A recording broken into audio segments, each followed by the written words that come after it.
towards humans, involving cold-induced increases in whole body calorie expenditure, thereby the control of body temperature and how fat we are. In 2013, researchers showed that one could activate brown adipose tissue if you chill out people long enough. 2 hours of cold exposure every day for 6 weeks, which can lead to a significant reduction in body fat. Although they demonstrated the effective recruitment of human brown fat, it would seem difficult to increase exposure to cold in daily life. Thankfully, our brown fat can also be activated by some food ingredients such as capsaicin, the compound that makes hot peppers hot. Whereas increased physical activity is usually recommended to increase energy expenditure, specific food components such as capsaicin are known to burn off calories and fat. A significant rise in energy expenditure within 30 minutes of eating the equivalent of a jalapeno pepper. Normally, when we cut down on calories, our metabolism slows down, undercutting our weight loss attempts, but sprinkling 1/3 of a teaspoon of cayenne pepper powder onto our meals counteracts the metabolic slowdown and promotes fat burning. They wanted to try giving them more to try to match some of the studies done in Asia, but they were working with Caucasians, and there's a difference in maximum tolerable dose of red chili pepper between Asians and Caucasians. Take some Japanese women, you can boost the fat burned after a high-fat meal too, adding over a tablespoon of red pepper powder. We've known for decades that cayenne pepper increases metabolic rate, but we didn't know how. But now we have studies showing that this class of compounds increases energy expenditure in human individuals with brown fat, but not those without it, indicating that they increase expenditure straight off the bat. And there's all sorts of structurally similar flavor molecules in other foods like black pepper and ginger we expect to activate thermogenesis as well, but they haven't been directly tested. All these results suggest that the anti-obesity effects of pepper compounds are based on the heat-generating activity of recruited brown fat. Thus, repeated ingestion can mimic the chronic effects of cold exposure without having to freeze ourselves. Consumption of spicy foods may help us lose weight, but what about the sensory burn and pain on our tongues, and sometimes in our stomach, as well as further on down? So are our only 2 options for boosting brown fat to freeze our legs or burn our butts? Arginine-rich foods may also stimulate brown adipose tissue growth and development through a variety of mechanisms, which just means eating more soy foods, seeds, nuts, and beans.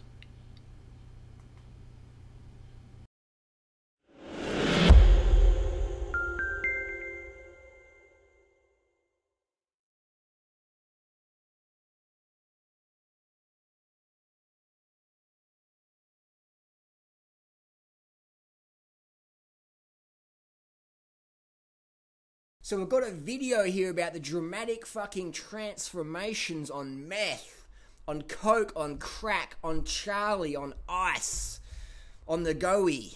I want to get some goey. I used to do drugs in the past in the 90s. I've just got my fair share of stories and personal experiences. When I used to do amphetamines and stimulants, I wanted to start running. We'd go to the dance parties and be dancing. I used to walk out of the rave and just go for a run. I was just like so charged up. Most people do amphetamine. Now, I recommend get off the gear, man. Get off that shit, because it fucks up your metabolism.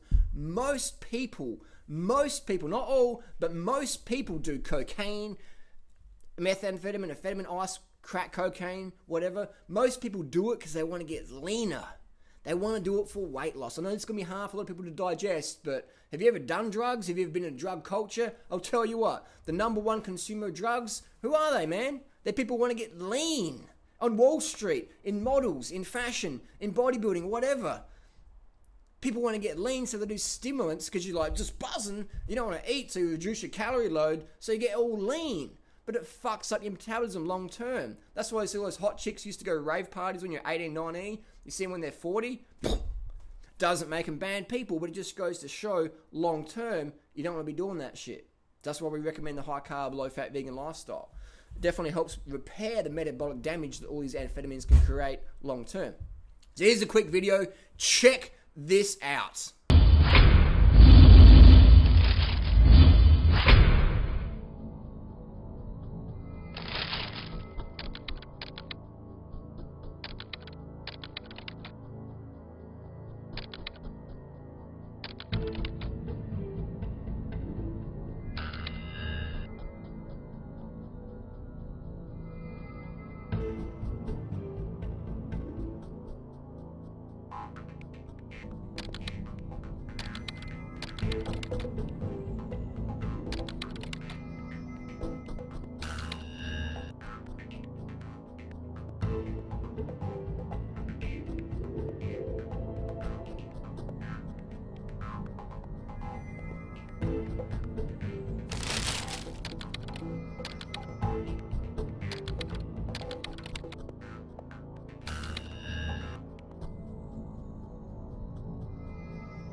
So the question is now, Harley, well, what would you recommend for these people who want to get lean? What would you recommend they do instead of doing the drugs? Well, the drugs, they give you the meth face. People say, Harley, but Durant, you look like a meth addict.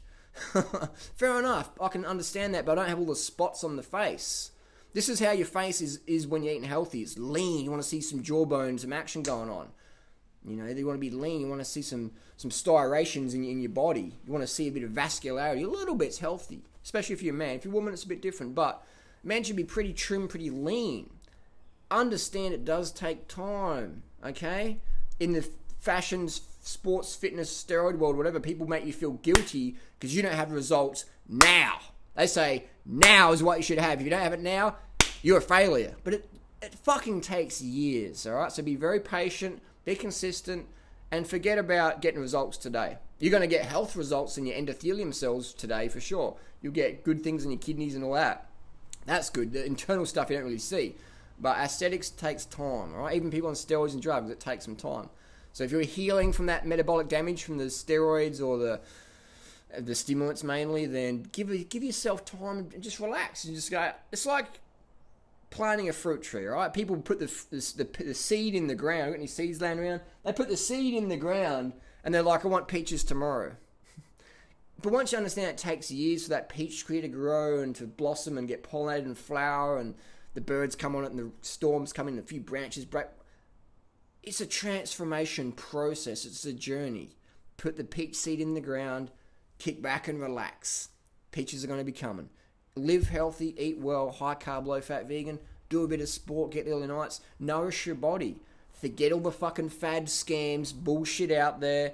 30-day transformation, P90X, whatever. I'm on steroids, but I'll pretend I'm not. Whatever. Get rid of all that mentality. Focus on long-term goals. Put the peach in the ground and leave it. That's what you have to do.